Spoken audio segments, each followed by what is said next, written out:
구독과 좋아요. 민원연의 미디어 탈곡기 776화를 시작하겠습니다. 예, 안녕하세요. 저는 언론 권력을 감시하는 시민단체 민주언론시민연합에서 사무처장으로 일하고 있는 김원경입니다. 모니터 팀장 이봉우입니다. 이정입니다. 자, 그러면은 오늘 금요일날 나온 기고스에는요 2가지 이야기만 했거든요. 그런데 이 중에 하나가 아주 재미집니다. 그죠? 사실 기고스는 저희가 정말 선별해서 아주 고심 끝에 내놓는 기사들이기 때문에 네. 다 정말 의미가 크고 나쁘고 웃겨요. 결정적인 게 웃기다는 겁니다. 네. 자, 지난주에 나왔던 거 중앙일보 이정재 논설위원회 한 달 후 대한민국이라는 칼럼 생각나시죠? 기억나시나요? 네. 지난 대선을 수놓았던 네. 언론 보도 중에 하나입니다. 당시에 이건 그냥 상상이다. 문재인 대통령이 당선되면 한 달 후 미국이 한국에게 알리지 않고 북한을 폭격한다. 그래서 전쟁이 나가지고 막 네. 문재인 대통령이 우왕좌왕하고 이런 것들을 아주 상세하게 마치 자기가 두 눈으로 본 것처럼. 네. 예. 저주죠, 저주 거의. 네. 그래서 이거를 칼럼을 빈자한 무협소설이라고 하는 사람도 있고 저는 그냥 이정재 공상 칼럼이라고 이름을 붙였습니다. 이분이 그 칼럼에 세지평을 여신 분이에요. 네. 예, 소설형 칼럼이라고 예, 세지평을 열었어요. 자, 아무튼 이정재 논설위원회 이 글이 생각나시죠? 이 분이 공상 칼럼 2탄을 내놨습니다. 후속작이죠. 사실 네. 이 한 달 후 대한민국의 후속작은 이미 있었어요. 굉장히 많았어요. 네, 그동안. 3주 후 대한민국도 있었고요. 네. 네, 이미 있었는데 이게 이제 총선 관련해서 후속작이다. 네. 자, 뭐냐면요. 2월 21일 이정재의 시시각각 여전히 이분이 하고 있는 칼럼이죠. 여기서 4.15 총선에서 민주당이 이긴다면 이번에는 이긴다면 얼마나 화가 날까요? 한국을 위대하게 했던 모든 인프라가 파괴될 것. 경제 둔화, 일자리 감소, 실업 증가, 기업의 해외 탈출, 빈곤층의 소득 감소도 가속화할 것. 아이고. 그리고 자유를 빼고 민주만 남긴 전체주의 헌법은 토지 공개념, 주택거래 허가제를 가능하게 할 것. 아이고야. 한 걸음만 더 나아가면 대출 허가제, 이사 허가제, 여행 허가제 같은 일들이 벌어질 것이라고 상상을 했습니다. 예. 난리가 났죠. 아니 이거는 진짜 저주는 저주. 네. 그래서 이렇게 온갖 굉장히 이제 칼럼이니까 사이즈가 길잖아. 이런 것들을 하나하나를 다 풀어서 얘기하다가 맨 마지막에 뭐라고 했냐면은 난 이게 제일 웃긴데 그리고 이게 칼럼을 쓴 이유죠? 네. 이 모든 게 이 모든 것보다 더 싫은 게 있다. 여기서부터 또 일기처럼 해야 되는데 지긋지긋한 문파 천국이 계속될 것이다. 지난 3년간 내 칼럼에 좌표를 찍고 입에 담지 못할 욕설을 퍼붓고 이메일, SNS를 융단 폭격한 문파들의 세상. 생각이 다른 것을 절대 용납하지 않는 그 세상이 영원할 것이다. 문 대통령은 그 뒤에 숨어 계속 우리인이 하고 싶은 거 다 할 것이다. 나는 그런 일이 일어나지 않기를 바란다. 제발. 이게 글의 끝이에요. 맨 마지막에. 진짜 페이스북으로도 이런 글을 쓰는 사람이 없잖아요. 지금 이거를 칼럼으로. 지면에 언론사 자기 이름 칼럼에. 네. 얼굴 기명 걸고. 칼럼이에요. 야, 그러니까요. 진짜. 그 솔직한 사람이야. 아니, 그거 근데 하나는 인정해야 돼. 이거 선거운동 아닙니까? 거의 그 정도면? 그렇죠. 낙선운동 아닙니까? 이 칼럼의 제목이 민주당만 빼고예요. 네. 이제 그것도 노린 거죠. 민주당의 경향 칼럼 고발 논란까지 이용해서 딱 제목까지 그걸로 한 다음에 참. 이제 어떻게 보면 그 임미리 교수 칼럼보다 사실 더 논란이 될 만한 칼럼인데 아니, 근데 이 정도는 너무 심한가? 너무 발벗고 떼어가지고. 너무 심해서 아니 근데 약간 그 나도 잡아가라 뭐 나도 고발하라 그것의 후속 버전 같긴 한데 너무 유치해서 아무도 고소를 안 할 것 같은. 이거는 낙선운동의 선거운동 느낌이라 가지고 네. 이게 거기 선거판에 띄는 분들이 페이스북에 쓴 글 같아요. 약간. 아무튼 이런 자유한국당 후보도 이렇게까지 말한 거는 본 적이 없는 것 같아요. 그러니까. 총망라했어. 거의 최악의 어쨌든 나라가 망해. 네. 나라가 망해. 네. 자 이제 두 번째는요. 그 TV조선의 신동욱의 앵커의 시선이라는 코너 있죠. 그 신동욱 앵커가 한마디로 말하면은 손석희의 앵커 브리핑을 흉내내서 비슷하게 하는 앵커의 시선이라는 게 있습니다. 여기에서 나온 이야기인데요. 이건 봉우 씨가 해주시죠. 네. 여기서는 뭐라고 했냐면은 걱정했던 대로 수원, 용인, 성남 이른바 수용성 집값이 급등해서 정부 규제 기준을 넘어섰습니다. 그리고 급등세는 다른 수도권 지역으로도 옮겨 붙을 조짐입니다. 당연히 정부가 추가 대책을 내놓을 것이란 전망이 많았고 실제로도 정부는 그렇게 움직였습니다. 그런데 정부가 갑자기 결정을 유보했습니다. 총선을 걱정한 민주당의 반대로 제동이 걸렸다고 합니다. 그래서 살펴봤더니 수용성 지역구 13곳 중에 9곳이 민주당 의원이 현역으로 있는 지역구였습니다. 근데 신동욱 앵커 말이라면은 사실상 민주당 지역구 있는 게 전부 다 규제 풀어야 되는 거 아닙니까? 그렇죠. 그것도 그렇고 이거 여러 가지로 말이 안 되는 부분인데 이 신동욱 앵커의 주장에 의하면 그럼 수원, 용인, 성남에 사는 유권자들 시민들은 전부 다 부동산 가격이 폭등하기만 원하는 시민들만 산다는 얘기가 돼요. 그렇지. 그잖아요. 그래서 그분들 그 시민들 눈치 보여서 규제를 못 한다는 거 아니야. 근데 이제 선거 때 사실은 부동산 정책을 굉장히 예민하게 보기는 하죠. 그러니까 사실은 지금 말한 것처럼 선거 때 그 지역에 사는 모든 사람이 부동산 값이 오르길 바라지는 않아. 왜냐면은 집이 없는 사람이 더 많아. 그럼요. 집이 있는 사람보다. 그렇죠. 그럼요. 그런데 또 한편으로는요. 우리 생각해 보시면 오세훈 시장이 예전에 서울시장 당선된 이유가 부동산을 풀어줘서 내가 재개발 다 해주겠다라고 하니까 그게 막 올랐잖아요. 그러니까 집이 없는 사람조차도 막연하게 부동산을 잡기를 바라는 게 아니고 부동산 경기가 살아나면 또 다른 경기도 살아날 것이다라고 막연하게 생각하는 사람들이 네. 있어요. 그래서 저는 그래 본인은 그렇게 그러니까 신동욱 앵커는 부동산 풀어주면 분명히 선거에 유리하게 작용할 것이다라고 생각하고 그 도식 속에서 민주당이 지금 수원, 용인, 성남 지역구 그 13곳 중에 9곳이 민주당 의원의 지역구이니까 여기를 그러니까 그거를 유보했다. 규제를 안 하기로 유보했다라고 우기는 말을 한 거예요. 그러니까 이제 봉 씨 말처럼 잘못된 생각일 수도 있어요. 왜냐하면 부동산이 없는 사람이 지역구에 더 많이 살고 있기 때문에 부동산 이런 거 하지 마. 진짜 규제해서 우리 좀 살 수 있게 해줘. 집값 좀 안 오르게 해줘. 이런 유권자들이 있단 말이죠. 이런 네. 유권자도 있어요. 네. 그런데 그걸 무시하고 옛날식 그 방식으로 이제 무조건 얘기를 선거판을 했어요. 해석하고 있는 근데 거군요. 그거보다 더 웃긴 거는 뚜껑을 열었는데 딱 이틀 부동산 만에. 정책이 나왔는데 그렇지 않더라는 아, 거예요. 딱 그래요? 이틀 만에 네. 이 앵커 칼럼이 2월 18일 날 나왔는데 딱 이틀 뒤인 2월 20일 날 정부가 수원시, 영통구, 권성구, 장안구 및 안양시, 만안구, 의왕시를 조정 대상 지역에 포함시키면서 부동산 규제를 했습니다.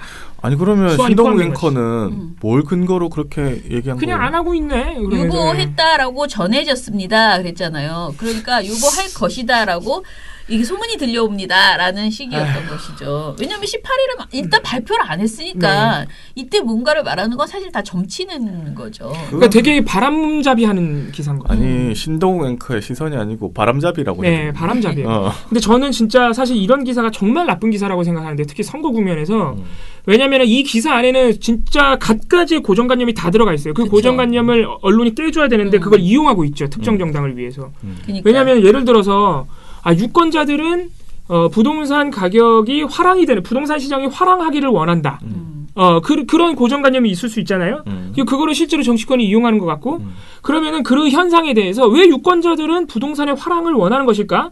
왜 그런 지표들이 그동안 보여왔고 정치인들은 그걸 이용할까? 요거를 분석하고 원인을 분석하고 그게 바람직하지 않다는 걸 알려주는 게 언론이어야죠. 그렇죠. 네. 근데 이 TV조선의 앵커 칼럼은 그걸 이용하고 있죠.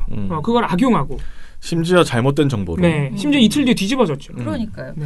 이게 지금 우리가 좀 전에 신규 조정 대상으로 이제 신규 지정한 곳도 있지만은요.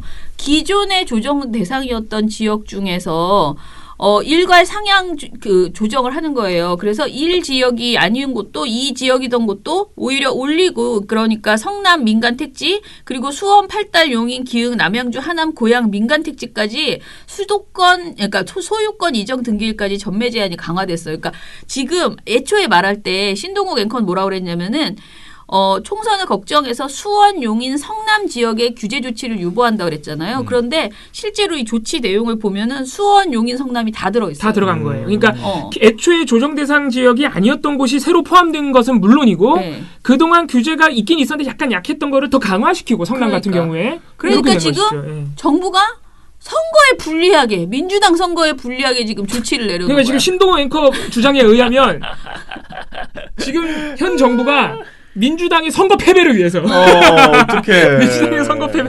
이거는 또 다른 의미로 나쁜 선거 개입 아닌가 그럼? 뭐야. 신동 앵커가 진짜 말도 안 되는 주장을 한 거죠. 아니 게다가 오보잖아요. 네. 그냥 사과해야지. 아무튼간에 민주당의 총선 패배를 위해서 나선 정부. 진짜 이런 나쁜 결론. 정부네. 선거 개입하면 어떻게? TV조선의 논리대로라면 그렇게 이게 됐다라는 무슨 언론이라고. 거죠. 아유, 네네. 참. 구독과 좋아요. 우리 지난주 일간 기고스를 발표하기 직전 오후 한 4시쯤에 제가 사무실에 돌아오자마자 이봉우 팀장에게 이런 일이 있었어. 빨리 논평 쓰세요. 그래가지고 금요일 날 또 급히 저희가 논평을 또 하나 냈습니다. 근데 이게 약간 제가 사실 약간 반성이 되는 이슈예요. 이게 뭐냐면요. 그 방송통신심의위원회 그 상임심의위원 중에 자유한국당 추천으로 임명된 전광삼 위원이라는 분이 있습니다. 저희 민원연 미디어 탈곡기 들으셨던 분들은 가끔 이름을 들으셨을 수도 있어요. 네. 워낙 심의회의에서 정말 기상천외한 발언을 많이 하시는 분이라서. 네. 근데 이분이 이번 총선에서 미래통합당에 공천 신청한 게 드러났어요. 지금 본인도 다 인정했습니다. 인정했지만 공천 면접 보는 게 무슨 정치행위야 그러면서 지금 안 그만두고 심의위원을 계속 하고 계신 건데. 계속 하고 있다고? 네. 아무튼 이 정강삼 상임위원 그냥 위원도 아니에요. 상임이 뭐예요? 출근해서 하루 종일 근무하시는 월급 받고? 네. 네. 차관급 그런 공무원인 거예요. 높으신 지금. 분이에요. 높으신 분. 그런데 이분이 지금 뭐라고? 어느 당이라고? 나 또 까먹었네. 자, 미래통합당이라고 네. 쓰고 자유한국당이라고 읽는 그 당입니다. 예. 아무튼 그 당에 지금 공천 신청을 했다는 겁니다. 세상에. 자, 그럴 거면은 자리를 물러나셔야죠. 그렇죠. 두 마리 토끼를 쫓을 수가 있습니까? 참 사람이 말이야 뻔뻔하게 말이야. 자, 이 내용 자세히 좀 얘기해 봅시다. 이게 사실 아주 간단한 문제입니다. 이 정광삼 의원이요. 박근혜 대통령의 측근 중에 한 명입니다. 그래서 그때 청와대도 갔다 왔고요. 자유한국당 정치인이에요. 그러게. 자유한국당 정치인인데 심의위원을 자유한국당 정치인이다가 자유한국당 추천으로 심의위원이 됐어. 그리고 심의위원 하는 도중에 다시 자유한국당 의원이 되겠다고 지금 하는 거예요. 이렇게 되면은 이 심의기구의 위상이 사실 심의기구라는 데가 진짜 중요한 거거든요. 이게 국가가 하면 안 되니까 일부러 민간기구로 또 빼놨어 억지로. 그렇죠. 지금 이 형태가 그래서 약간 이상하게 돼 있다고요. 네. 그 아주 중요한 방송통신의 모든 콘텐츠를 객관적이고 공정하면서도 균형 있게 저널리즘 원칙에 입각해서 그러니까 그 누구보다도 정치적 권력과는 무관해야 되는 사람이 그렇죠. 정치인을 하다가 심의기구로 와서 다시 정치인이 되겠대. 네. 그럼 이게 심의기구가 뭐가 돼요? 이게 완전 개떡이 되는 거 아니에요? 그러면은 지금까지 심의한 게 자유한국당 입장에서 심의를 한 꼴이라는 상이잖아요. 그렇죠. 지금. 예. 본인의 행동으로 증명한 거. 이게 심의위원회가 이게 신뢰가 가겠습니까? 그러니까요. 사람들이? 그러니까 사실은 이거는 방송통신심의위원회의 노조부터가 너무 화가 나는 일인 거죠. 이 자신들의 어떤 일하는 것에 대한 어떤 그 순수성이 완전히 네. 드러나는 거잖아요. 안 그래도 욕 먹고 있어서 네. 화나는데 이런 분들 때문에 더 욕을 먹는 거예요. 그러니까요. 방심이가. 네. 그래서 이건 결론은 그냥 한마디예요. 제발 나가라. 일단 그만두셔야 되고. 사임하고 시작해라라는 건데요. 지금 법적으로 방송통신위원회 상임심의위원은 정치행위를 하면 그만두게 못하게 돼 있어요. 결격 사유예요. 근데 지금 이분이 내가 공천 신청하고 면접 보겠다는데 그게 무슨 정치행위야 이러고 있는 거예요. 근데 공천 아직 못 이쪽 받았으니까. 사람들은 법을 신경을 안 써요. 그죠? 우리 그때 그 이상로 의원도 내가 그 흘린 게 무슨 상관이야? 내가 알려주고 싶어서 알려줬어. 이런 식의 그 행위를 말도 하면은 안 되는? 안 된다라는 사실을 상식적으로 몰라. 이해 안 가는 짓을 자기가 왜 이렇게 무슨 많이 일을 하지? 맡았으면 그 일을 하려면 어떤 처신을 해야 되는지는 기본적으로 인지를 해야 되잖아. 법적인 부분은 정확하게 알아야 되잖아. 그걸 안 해요. 참 답답해요. 그래서 저희가 이 정강삼 위원이 그동안 심의 과정에서 어떻게 봤는지 네. 어떤 부분에서 이게 자유한국당의 입장에 섰다는 걸 우리가 알 수 있는지 몇 개 좀 싹 사례한 모아봅시다. 말씀을 드릴게요. 일단 정강삼 위원 같은 경우에는 정치적 입장이지만 기본적으로 심의위원으로서의 이 저널리즘 전문성이 있나? 이런 의심이 굉장히 많은 분이었어요. 예. 그렇습니까? 네. 뭐 대표적으로 예전에도 말씀드렸는데 TV조선 김광일의 신통방통 2018년 2월 방송에서 장애인 성폭행 피해를 당한 장애인을 다루다가 그 장애인을 반편이라고 칭했습니다. 진행자가. 이 방송에 대해서 정강삼 의원은 부산 사투리로 반편이가 이런 얘기 많이 한다. 반편이라는 말은 국어사전에도 등록되어 있다는 말이다. 그러니까 비하 용어가 아니다라고 주장했습니다. 국어 사전에 등록돼 있으면 그럼 욕이라도 그냥 해야 그러니까 욕들도 다 있는데 그렇게 하면. 국어 사전 어디 있어요? 네. 나 거기 있는 욕으로 한번 해줄까? 그러니까 실제로 국립국어원 국어사전에 욕들도 있거든요. 많아요. 네.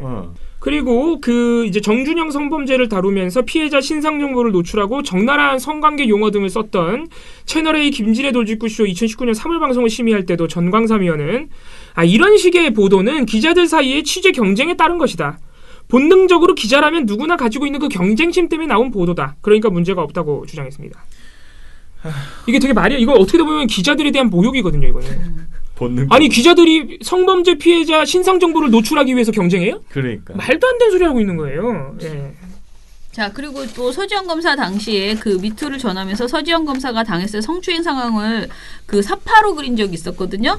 그래서 이 사파를 그렸던 TV조선 뉴스9에 대해서 심의를 했었거든요. 그런데 이때도 이상한 소리를 했다는 거예요. 내가 데스크에 있어도 그렇게 지시했을 것이라고 말을 했다는데. 이분이 어쩔? 언론사 데스크가 아닌 걸 우리가 진짜 천만 다행으로. 차라리 심의위원인 걸 다행으로 생각해야 되는 걸까. 아니지 더 이상하죠. 이게 뭐야. 하여튼간에 그렇습니다. 자, 그리고 저리톡에 대해서도 독서를 퍼부었다고 하는데 네. 요것도 얘기해 주시죠. 이제 박근혜 전 대통령에 대한 얘기나 아니면은 조선일보 등 보수 언론을 비판한 다른 매체 같은 경우에는 정광삼 의원이 아주 엄격해 무서워. 그 저널리즘 토크쇼 제이가 그 8월 5일 방송 이거 2018년 8월 5일 텐데 제재를 받아가지고 저희가 한번 다룬 적이 있어요. 조선일보 유료 부수가 120만 부라고 그러는데 그거 믿을만한가? 이 얘기 한마디 했다가 제재를 받았어요. 상식적인 수준의 얘기를 했다가. 그 최욱 씨 표현에 의하면 입 함부로 놀리다가. 근데 딱히 함부로 놀린 말도 아니에요. 시민들이 충분히 할 수 있는 생각인데 그때 당시에 정광삼 의원이 KBS에 이렇게 얘기를 했습니다. 저널리즘 토크쇼 제의는 천박한 저널리즘 비평이다. 토크쇼 자체가 오히려 더 천박하다. 라고 주장을 했습니다. 진짜 너무 감정적이지. 근거도 없어. 천박하다. 그리고 천박하다. 그리고 KBS 저널리즘 토크쇼 제의가 양승태 대법원의 조선일보와의 기사거래 의혹이라고 방송을 했거든요. 그랬더니 단정적으로 거래 의혹이라고 제목을 달아버렸다. 이것도 문제다. 너무 웃기지 않아요? 의혹이라는 게 어떻게 단정이야? 아니 의혹을 그럼 의혹이라고 하지. 그럼 거래했다고 할까? 아니 그게 아니고 네. 거래 의혹이라고 써야 되나 봐. 그러면 이렇게 의혹이라는 말 자체가 단정이 아닌데 그렇죠. 그걸 가지고 단정적이라고 자꾸 얘기를 하니까 단어를 잘 모르시는 분인 것 같아요. 그러니까 이분이 국어를- 조선일보, 양승태 이런 자기가 좋아하는 사람들에 대한 비판적인 보도가 나오면 굉장히 예민해지는 거예요. 예. 그랬어요. MBC 스트레이트 심의할 때 정광섬 의원이 보수 세력의 잘못을 감추기 바빴는데 MBC가 전혀 그런 내용을 보도한 적이 없는데 갑자기 정광섬 의원이 이렇게 말했대요. 박근혜 전 대통령은 제가 알기로는 12월 달에 이미 다 내려놨어요. 그러니까 2016년 12월에 다 내려놨어요. 박근혜는 관련이 없다고 재발을 저렸다. 종국에는 태극기 집회에 참가했던 분들이나 아니면 촛불 집회에 참가했던 분들이 정말 극한의 투쟁 상황으로 갔다고 했을 때 경찰력으로 국민적인 저항을 그리고 치안을 확보하기 어려운 상황이 되었을 때 어떻게 해야 된다고 생각하십니까? 그럼 그냥 내버려둬야 된다고 생각하십니까? 지금 이 얘기가 전부 기무사 계엄령 문건 관련된 이야기거든요. 그럼 이분은 계엄 찬성하시는 분이네. 그랬던 그렇지. 거죠. 그거를 심의회의 하는 내내 이 얘기를 못 하고 있다. 자기 내심은 기무사가 계엄령을 준비했어야 된다고 뭐가 생각하는 잘못됐냐, 걸로 뭐가 보여요. 예. 이렇게 생각하는 거지. 네. 스트레이트 방송에 대한 어떤 문제점을 비판하는 게 아니고 그러니까. 이 주제 자체를 너무 싫은 거야. 그러니까 문제 의식을 못 느끼는 거야. 기무사가 계엄령 준비한 게 왜? 그러니까 언론에 대해서 생각이 없는 분이신 네. 것 같은데 약간. 무조건 이 박근혜 전 대통령에 대한 비호가 더 우선적이었던 거죠. 이분은. 그러니까 그래서 이것이 진짜 제가 그동안 읽어봤던 심의회의록 중에 이게 제일 웃깁니다. 이 MBC 스트레이트가 기무사 계엄령 문건을 다뤘던 방송에 대한 심의회의록 읽어보면요. MBC에서 전영우 부장님이 나오셨거든요. 네. 스트레이트. 하는 말이 똑같아요. 아니 위원님 그건 저희가 방송한 게 아니고요. 문건에 그렇게 써 있습니다. 문건에 그렇게 써 있습니다. 계속 이 말밖에 할 게 없어. 아니 그러면 이제 흥분하는 거지. 아니 왜 그러니까 그게 잘못된 거냐? 기무사 계엄령이 왜 문제냐? 이 얘기를 이 사람이 계속 하고 있는 거. 그러면 이 사람은 기본적으로 심의를 할 수준이 아닌 그렇죠. 거지. 수준이 안 되는 거죠. 아휴 답답합니다. 아무튼 이런 사람이 지금 심의를 하고 있는 데다가 그 와중에 공천 신청을 해놓고 뭐가 문제냐 라면서 버젓이 버티고 있는 상황이라는 거죠. 저는 이분이 어떻게 됐는지도 신기하네요. 자유한국당이 추천했으니까 됐죠. 아이고. 네. 그래서 사실은 저는 진짜 이게 자유한국당의 그 수준을 보여주는 거다. 굉장히 저희가 다시 한번 정리해 볼까요? 네. 공영방송 KBS 이사 자리에 누굴 밀어 넣으려 했습니까? 이동욱 전 월간조선 기자, 그리고 이현 전 변호사, 지금 이현 전 변호사가 아니죠, 이현 변호사, 그리고 이 전강삼 의원도 자유한국당이 추천한 분이다. 네. 자, 그런데 우리가 이런 비슷한 일이 계속 있었잖아요. 자유한국당 추천으로 KBS 이사가 됐던 천영식 씨 총선이 다가오니까 공영방송 이사직을 내던지 그 사람 때문에 그 자리가 빈 거란 말이에요. 서정욱 변호사 네. 추천. 네. 그래가지고 우리가 더 힘들었지 않습니까? 그런 상황이 벌어졌죠. 그분도 출마하러 간 거예요. 네, KBS 네. 공영방송의 이사라는 자리를 내던지고 자유한국당에 그 대구에 그 출마하러 간 거예요. 아니 근데 그 사람은 양심은 있어 그래도 그만두고 갔네. 딱 그만두고 갔잖아. 이 사람이 더 이상한 사람이지. 이 사람은 지금 하나도 안 그만두고 양다리. 되면 좋고 안 되면 양다리예요. 말고 이걸 하고 있는 양다리예요. 거잖아요. 그러니까 양다리를 더 이런 데 나쁘지. 써도 되는 표현인지 모르겠는데 아무튼 예. 자, 그래서 아무튼 저희가 이런 그 심의위원 또는 아무튼 미디어 관련 기구의 아주 중요한 직책을 맡고 있는 분들이 이렇게 진짜 아무 문제의식이나 부끄럼 없이 정치권을 기웃거려서는 안 된다. 아니면 애초에 그런 이 정강삼 의원은 그냥 애초에 정치인이에요. 그러니까 그렇죠. 애초에 심의위원이 됐으면 안 돼. 그렇죠. 애초에 자유한국당 정치인이에요. 뼛속부터. 애초에 그런 분들이 심의위원이 되지 못하도록 좀 장치를 걸어놓든가 제도적으로 이런 대책이 필요하다는 말씀을 드리는 거죠. 네. 이러니까 이제 정당에서 그냥 꽂아 내려가지고 자기한테 유리한 심의를 하라는 이런 식으로 네. 의심을 받잖아요. 그렇죠. 이게 그러니까 구조적으로 정치 심의, 부실한 심의 이런 것들을 피할 수가 없어요. 구조적으로. 공부를 좀 하셔라. 심의위원이 됐으면 최소한 저널리즘에 대한 기본적인 공부, 그다음에 그 프로그램을 제대로 보시고 와서 뭐 근거도 좀 자기가 모르면 직원들 많잖아요. 직원들한테 자료조사 시키고 그렇게 해서 심의를 해야지. 지금 여기 나오는 이 말들은 진짜 너무 무식한 말이잖아. 속기록에 다 남는데 어떻게 이런 말을 하면서 아유 그리고 빨리 나가시기 바랍니다. 일단 이러고 사퇴하셔야 저러고, 돼요. 이러고 저러고 말 네. 필요 없고요. 나가야 돼요 이 사람. 댓글이 16개 달렸네요. 김자정님께서 배승희 변호사 좀 모니터해 주세요. 공중파 종편 가리지 않고 나와서 중얼중얼 거리는데 당최. 점점점. 서정욱 변호사 보는 것 같다고. 수고하시고 응원합니다. 민원님 화이팅 해주셨습니다. 근데 저희가 애초에 이제 유튜브 모니터를 하려고 할 때 종편에 많이 출연하는 사람들 순위를 해서 그 사람이 하는 유튜브까지 본다. 그렇게 해서 뭐 고성국 TV 뭐 이런 거를 하기로 했는데 지금 우리가 이제 작전을 바꿔가지고 종편에 출연하는 사람을 하는 게 아니고 그러면 너무 편향적으로 보일까봐 그냥 구독자 순으로 하거든요. 근데 배승희 변호사는 아직 그 구독자 순위에서 상위 랭킹 되지가 않았어요. 그래서 조금 아무튼 배승희 변호사 그 TV가 굉장히 문제가 있다는 얘기들은 꽤 하기 저희도 때문에 많이 받았어요. 예, 저희가 좀 살펴보도록 하겠습니다. 근데 이분이 종편에도 지금 나오지 않나요, 간혹? 네, 가끔가다 네, 나오는데 나옵니다. 아주 그렇게 뭐 그 고성국 씨처럼 많이 출연하는 건 아니어가지고 네. 저희가 아무튼 배승희 변호사 살펴보겠습니다. 카오카카오님, 민원연 늘 응원합니다. 화이팅. 제2 라이브 보고 구독했습니다. 다스베이더는 유공 가서 유튜브 홍보하시면 1만 명은 순식간이겠네요. 오. 그러니까 처장님 뉴스공장 다스베이더 나가서 민원연의 미디어 탈곡기 저처럼 알겠답니다.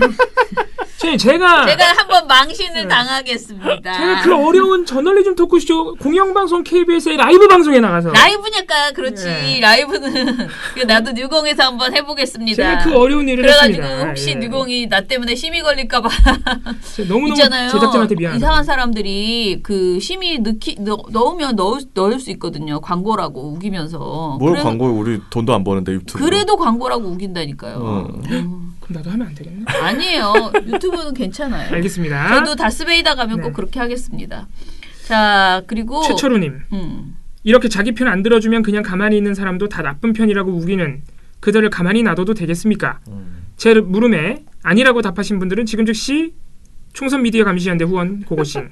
네. 주말에는 멍하니 있지 마시고 민원연 홈페이지에 게시된 기고스와 보고서 열심히 읽은 다음에 퍼나를 자고요. 아이고 감사합니다. 네. 너무 감사합니다. 읽어주시죠. 그 다음 거. 이걸 누구를 대상으로 하신 말인지 모르겠는데 이렇게 애쓰고 노력해도 아직 여기까지인 거요? 얼마나 더 해야 되는겨? 라고 써주셨는데 이게 우리 민원연 보고 하시는 말씀 아닐까요? 저희가 사실 이거 깜짝 놀라시는 분들도 있겠는데 저희가 사실 독립을 했잖아요 채널을. 네. 그래서 이렇게 손님이 없는 거예요. 저희가 나름 민원연 민주언론 시민연합 계정에 그대로 있었으면은 지금 이거보다는 많이 훨씬 나왔을 조회수가 것 같긴 많이 한데. 나왔을 텐데 저희가 이제 독립을 한답시고 괜히 나와가지고 이 고생입니다. 그래도 뭐 이 정도면 아직 순항 중입니다. 저희가 영상이 아직 20개도 안 돼요. 네. 20개도 안 되니까. 네, 좋은 소리 있어요. 김인숙님, 사무처장님 점점 젊어지네. 어디가 젊어지는지 모르겠지만 아무튼 그러셨습니다. 언제 마지막으로 보셨을까요? 예. 그리고 김야옥님, 저희 엄마 아빠는 TV조선 열혈 애청자신데요. 아마 저를 빨갱이라고 생각하실 것 같아요. 갑자기 슬퍼져서 유유. 이거 보고시 어머니와 상당히 비슷한 증상이시군요. 예, 뭐 제가 나중에 만날 기회가 있으면 예. 아주 재미있게 대화를 나눌 수 있을 것 같습니다. 자, 아무튼 저널리즘 토크쇼 J에서 넘어왔다는 분들이 많으세요. 네. 너무너무 네. 감사드리고 저널리즘 토크쇼 J와 저희 미디어탈곡기 모두 사랑해 주시길 좀 부탁드립니다. 네. 노란색 메모지님, 조선일보 기자야. 황교안 당대표 주제에 기자들의 의전을 미리 챙겨주더라. 어찌 생각하냐라고 하셨는데 이거 무슨 말이야? 트윗 폭발님께서 질병본부에서나 보도자료에서 신천지라는 말은 빼는 것이 나을 듯합니다. 사입이라는 이미지로 숨어 포교하는데 이렇게 공개해버리면 더 숨고 마녀사냥 기분이 들까 해서입니다. 그러니까 이거 저희도 진짜 공감하고 저희가 이거를 보도들을 좀 살펴봐야 되지 않나. 과도한 신천지 보도 네. 저희가 생각을 하고 있습니다. 네. 옥수수 요용차님은 벌써 금요일이네요. 정신이 없네요. 코로나19로 일도 안 되고 손가락 빨고 있어요. 마스크, 손 닦기, 기침은 몸쪽으로 건강하소서 예, 하셨습니다. 우리 청취자 여러분들도 다 조심하셔야 됩니다. 네, 투어이브 박미정님도 저도 몇 달간은 손가락만 이 또한 지나가리니 모두 건강 잘 챙기세요. 이게 라고 지금 했습니다. 보니까 우리 청취자 여러분들 중에서 자영업 하시는 분들이 지금 네. 어려움을 겪고 계신 거네요. 지금 보니까. 네. 아이고. 예. 참. 그리고 브레이브 1985님께서는 이번에 연합뉴스 신천지 때문에 일어난 바이러스 난리를 대구발 코로나라고 노골적으로 명칭 적고 광고도 천지일보 광고 하던데 좀 역겹더군요. 이건 라고 또 하셨어요. 뭐야? 연합뉴스가? 자, 대구발 코로나 그리고 대구 폐렴 이런 말들 지금 쓰면 안 나오고 돼. 있어요. 예. 대구 코로나라고 하기도 네, 네. 근데 이거 너무 노골적으로 막 그냥 쓰더라고요. 아니 예, 어떻게 예. 정신이 그렇게 없죠? 아니 우한 폐렴이라고 하지 말라고 했던 거기서 배움이 없었나? 그러니까. 아무튼간에 아니 참 그래서 놀랍습니다. 그 대구시장이 나와서 이렇게 얘기하는데 굉장히 또렷또렷하게 하나하나 얘기해 주는데 좀 약간 마음 아프더라고요, 마음이 진짜. 아프더라고요. 얼마나 지금 대구에서 오신 분들은 대구 분들은 다 어떤 그런 느낌, 우한의 느낌을 가질 것 같아요. 그러니까 뭔가 우리가 지금 굉장히 민폐다. 위험한 예. 곳에 있고 민폐고 또 외지에 나가야 되는데 나갈 일이 있잖아요. 근데 네. 뭐 나가면 대구에서 왔다는 이유 하나만으로 진짜 괜히, 엄청난 그 뭐라 그래야 되나 그런 사람으로 그렇게 되는 격리되어야 될 것 같은 그런 상황이 그쵸. 되는 것이 네. 굉장히 힘드실 거라고 생각해서요. 이런 전염병 있을 때는 더더욱이 우리가 그런 혐오를 그러니까 과학적으로 생각하고 과학적으로 처신해야 된다. 나도 그렇고 남에 대해서도 그렇고 그런 생각이에요. 그러니까 나는 걸리지 않을 것이다라는 생각에 막 돌아다녀도 당연히 안 되겠고 그리고 내가 어떤 그 조치 그러니까 자가격리를 하던 뭘 해야 되는 상황이 조금이라도 있으면 당연히 조심해야 될 것이고 그리고 남에 대해서 함부로 그렇게 단정해서 자기랑 이렇게 다른 사람인 것처럼 숙주인 것처럼 그런 식으로 말하는 거 진짜 조심하셔야 돼요. 네. 정말 큰 상처를 받거든요. 미련곰탱님이 댓글이 늦었나 보다 하면서 앞으로는 빨리 달겠다 이렇게 근데 말씀하셨습니다. 미련곰탱님이 그 제보해주신 그 패트리엇 사진보도 조선일보 이 보도는 저희가 이 보도를 신고처럼 이렇게 뭐가 인지가 됐는데 인지되자마자 저희가 열심히 찾아봤어요. 이제 뭐냐면은 조선일보에서 패트리엇 포대가 청와대 뒤에 4대 포진됐다라고 하면서 사진 기사를 하나 올렸는데 네. 그걸 바로 내렸거든요. 근데 그걸 또 귀신같이 캡처해 놓은 사람들이 있어가지고 많아요.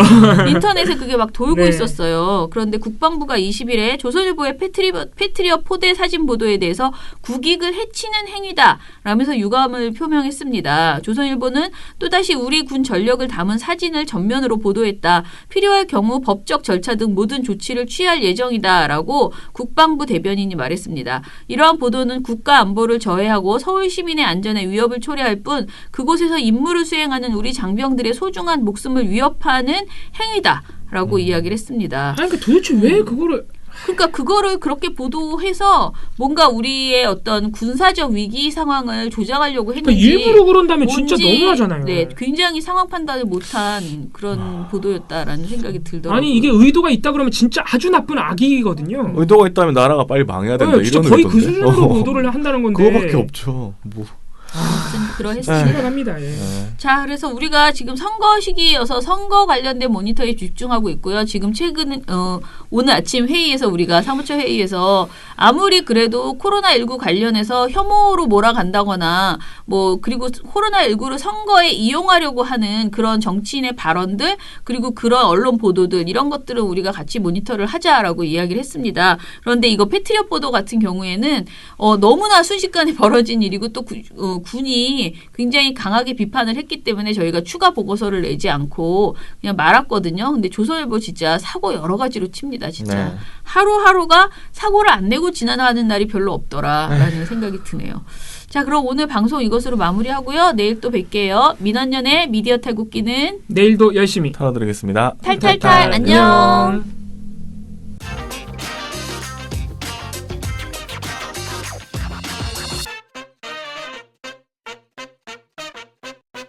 선생님 그러면 저희도 썰을 풉니까? 뭔 썰을 풀어? 어디서 자꾸 뒷이야기. DD의 어두운 이면, 추악한 이면. 배 추악한 이면, 저널리즘 제2의 추악한 추악한 이면. 그건 뭔데? 몰라요. 이제 다 감춰. 뭔지 몰라도 그냥 추악한 이면에 제목만 그렇게 해도 우리 금방 일어설 수 있을 것 같은데. 아유 이제 저리 통해서 이제 연락이 안 오겠죠 이제. 어떻게 그렇게 두 마리 쫓기를 쫓기래 두 마리 쫓기 다시. 어떻게 아샤님께서 그렇게 오늘 새로운 조끼를 입고 오셨어요.